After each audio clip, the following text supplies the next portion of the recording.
Hindi kakayanin ng Senado na sagutin ang pagkain at inumin ng defense panel ni Vice President Sara Duterte. Ayon kay Senate President Sherwin Gatchalian, meron pang ibang dapat paglalaanan ng pondo ng mataas na kapulungan. Yan ang ulat ni Bernard Ferrer. Ipinagpatuloy ng Senate Impeachment Court ngayong araw ang pagmamarka ng mga karagdagang documentary evidence sa impeachment trial ni Vice President Sara Duterte. Dumalo dito ang mga kinatawan ng House Prosecution Panel at Defense Panel. Nakatakdang magpatuloy ang impeachment trial sa July 29 alinsunod sa napagkasunduan ng mga senator judge sa kanilang caucus. Samantala, hindi sasagutin ng Senado ang pagkain at inumin ng Defense Panel ni Vice President Duterte.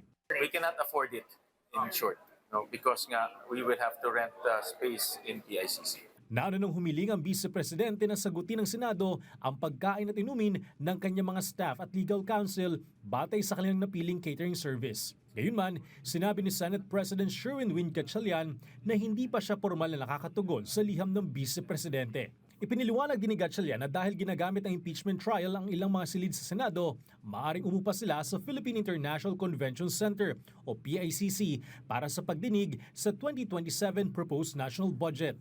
On the average, isang hearing is about 4 to 5 hours. No? So, ang budget hearing, minsan tumatagal pa. So, it's really going to be a challenge. But, I'll work with the chairman, no? Si Senator JV, kung paano natin i-schedule mabuti. Tiniyak naman ni Gatchalian ang pagpasa ng pambansang budget sa tamang oras para maiwasan ang reenacted budget na nangyari noong 2026. Layunin din itong mapanatili ang paglago ng ekonomiya. Agad na isasagawa ng Senado ang briefing ng Development Budget Coordination Committee o DBCC at ang mga pagdinig ng mga komite sa oras na maisumite ng Executive Department, ang National Expenditure Program o NEP. Bernard Ferrer para sa Bayan.